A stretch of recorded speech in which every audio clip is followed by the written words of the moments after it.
তোমরা তো সহজ পাঠে আছো, আমিও এই মুহূর্তে সহজ পাঠে আছি। আর তাই সেই গঙ্গা জলে যে গঙ্গা স্নান তোমরা রোজ করো, সেই গঙ্গা জল থেকে একটুখানি এক ঘটি জল নিয়ে আমি তোমাদের বলি, আমি কেমন করিয়া জানাবো আমার জুড়ালো হৃদয় জুড়ালো। সকাল থেকে প্রাপ্তির ভান্ডার ভরতে ভরতে ভরতে ভরতে কানায় কানায় ভরে উঠেছে। আর উচ্চে উঠল এই এই উপস্থাপনাটা দেখে।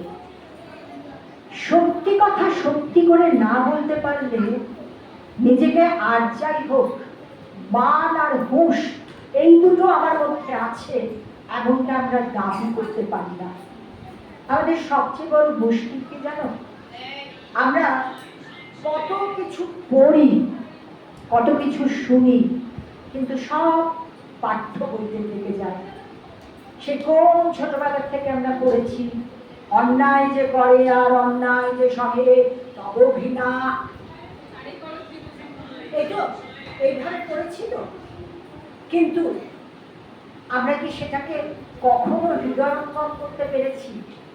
কখনো কেউ সত্যি সত্যি ভেবেছি যে অন্যায় করার মানুষ কিন্তু মাত্র কয়েকজন? যদি সত্যি সত্যি হিসেব করো তাহলে দেখবে অন্যায় মাত্র কয়েকজন করে, আর আমরা বাকিরা সবাই সেই অন্যায়টাকে দিনের পর দিন সহ্য করে যায়। সহ্য করে যাই বলে তারা অন্যায় করতে সাহস পায়।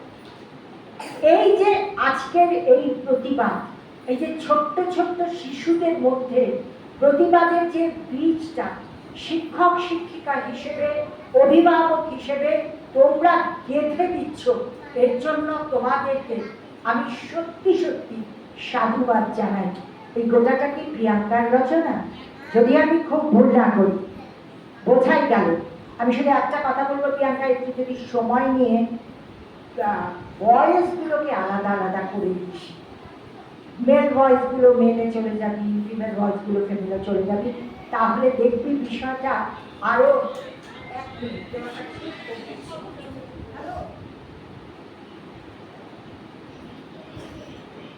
আমি না আমি এতবার যখন আমি যখন এতবার ফোনটা কেটে দিচ্ছি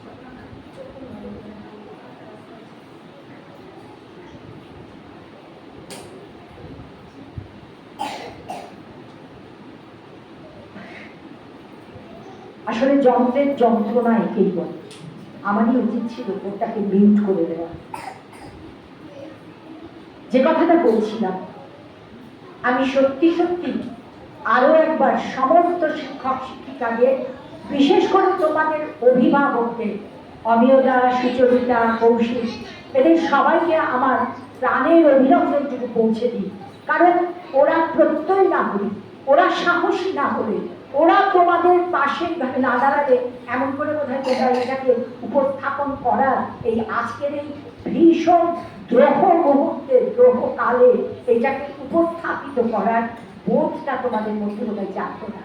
আর ক্লাস 4-5 বাচ্চাদের দিয়ে এটা বলার মানে তাদের মধ্যে সেই মান আর হুঁশটাকে জাগিয়ে দেওয়া।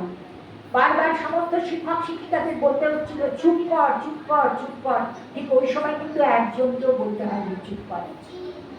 এইটাই হচ্ছে শিল্প, এটাই হচ্ছে সংস্কৃতি, এটাই হচ্ছে ভাষা। যে ভাষার জ্ঞান আমাদের বিদ্যাসাগর দিয়েছিলেন, যার জন্য তাকে বলা হতো অক্ষর পুরুষ।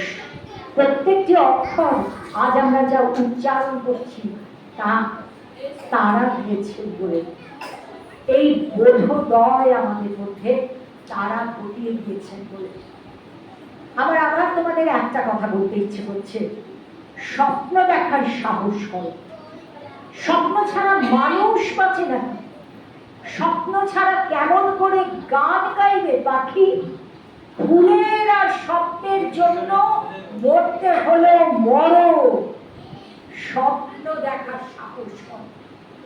স্বপ্ন একটাই, এমন একটা রাত হবে যে রাতটায় আমি আমার মেয়ের হাত ধরে রাস্তার পাশে একটা চায়ের দোকানে টিম টিম করে আলো জ্বলছে, যেখানে চারিপাশে কেউ নেই, সেখানে বসে আমি চা পান করবো। আর সেই মেয়েকে আমি ভোরের সূর্যোদয় দেখাবো, নিশ্চিন্তে নির্বিঘ্নে। একবারও আমাকে পেছন ফিরে দেখতে হবে না পেছনে কোনো পায়ের শব্দ আছে কিনা। সেদিনই সত্যিকারের একটা সূর্যোদয় হবে, সেদিনই সত্যিকারের ভোর হবে, যেদিন আমি আমার সন্তান শুধু নয়, আমার সন্ততির হাত ধরে সেই ভোরটার দিকে এগিয়ে যেতে পারবো। যখন দেখব সূর্য উঠল, একটা পাখি ধীরে ধীরে আকাশটাকে উঠতে উঠতে চলে গেল সেই সূর্যের দিকে, আর আমি আমার সন্তানকে দিতে পারলাম একটা নতুন সকাল। আমি সহজ পাঠের সবাইকে আমার আন্তরিক কৃতজ্ঞতা পৌঁছে দিই, তার কারণ তারা এই বাসযোগ্য পৃথিবীটাকে গড়ার শপথ নিয়েছে। এটাই তো একমাত্র কাজ। কত কিছু করা যেত ওই টাকাগুলো দিয়ে, যে টাকাগুলো ওরা এইখানে খরচ করছে, ওরা দুজন মিলে। অন্য কেউ হলে আরেকটা লাক্সুরিয়াস বাড়ি তৈরি করে ফেলতো, দুজনে মিলে যা রোজগার করে তাতে একটা BMW কিনে ফেলতে পারতো। কি অবেদা পারতো তো, কিন্তু তারা কি করলো না, বিদ্যাসাগরের সেই পথটাকে বেছে নিল, একটু একটু করে এই আলোক বর্তিকাকে সবার মধ্যে ছড়িয়ে দেওয়া।